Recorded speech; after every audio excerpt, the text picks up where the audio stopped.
الحمد لله رب العالمين والصلاة والسلام على أشرف الأنبياء والمرسلين صلى الله عليه وعلى آله وأصحابه أجمعين رب اشرح لي صدري ويسر لي أمري واحلل عقدة من لساني يفقه قولي.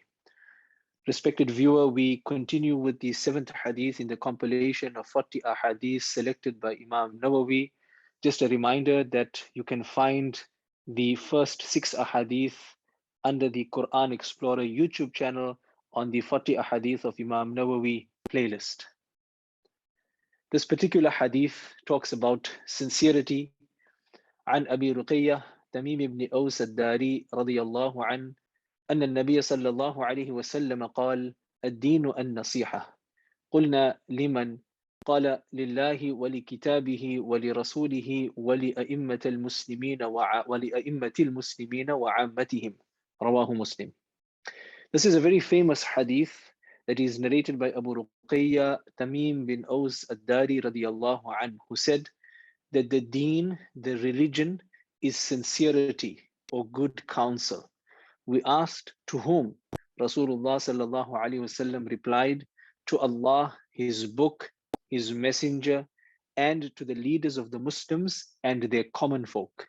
This hadith is narrated in Muslim. Ulama have mentioned that this is an extremely important hadith, and some have mentioned that this forms 1/4 of all of our deen. Tamim bin Aus ad-Dari radiyallahu anhu was originally a Christian from Palestine, and he traveled to Medina, and in the 9th year after Hijrah, he accepted Islam, and he was known for his piety and his ibadah. In fact, he was known for reciting the entire Quran in a single rakat of Salah. He's also famous for his encounter at sea with Dajjal, and he narrated this to Rasulullah sallallahu alaihi wasallam. He was also the first person to light a lantern in Masjidun Nabawi. Now, this particular hadith talks about nasiha. The word nasaha, the linguistic meaning or translation of this word is to purify. For example, nasahatul asal, I have purified, or I purified the honey. So this particular word that is central to this hadith talks about purity, it talks about goodness, it talks about sincerity, it talks about well-wishing, it talks about altruism. All of these meanings are encompassed in this beautiful word. And this is from amongst the miracles of Rasulullah sallallahu alaihi wasallam, who is known as Jawami'ul Kalim, that he would mention 1 or 2 words, but the meaning is absolutely vast. So this particular hadith talks about well-wishing or sincerity to different categories. The first is to have this well-wishing for Allah subhanahu wa ta'ala. What does this mean? Ulama mentioned that this means that we should believe in His oneness. We should have love for Him. We should do those actions that please Him and stay away from those things that displease Him. We should praise Allah subhanahu wa ta'ala, and when we worship Him, our worship must be exclusively for Him and Him alone. The second is to have well-wishing towards His book. What does this mean? The ulama mentioned that we must believe it to be the book of Allah subhanahu wa ta'ala.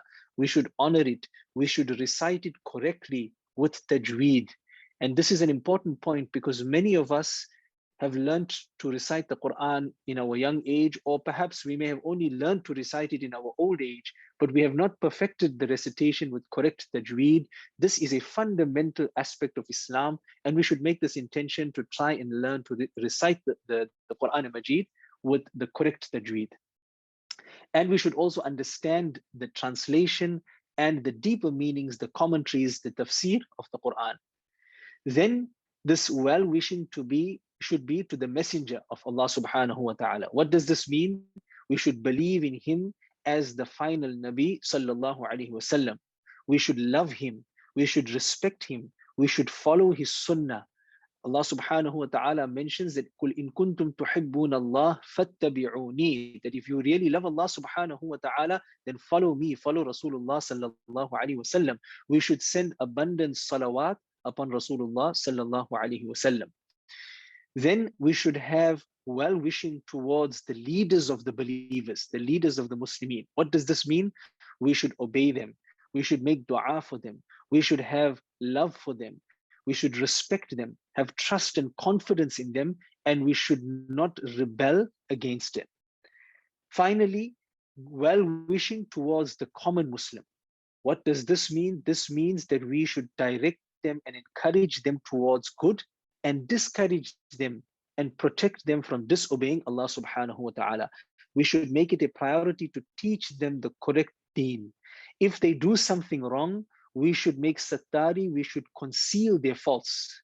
That person that conceals the fault of a fellow Muslim, Allah subhanahu wa ta'ala will conceal their fault on the day of Qiyamah. And globally, we find this is a big issue nowadays, where we rush to expose the faults of our fellow believers. This hadith is telling us, and it is directing us towards the fact that we should be concealing their faults.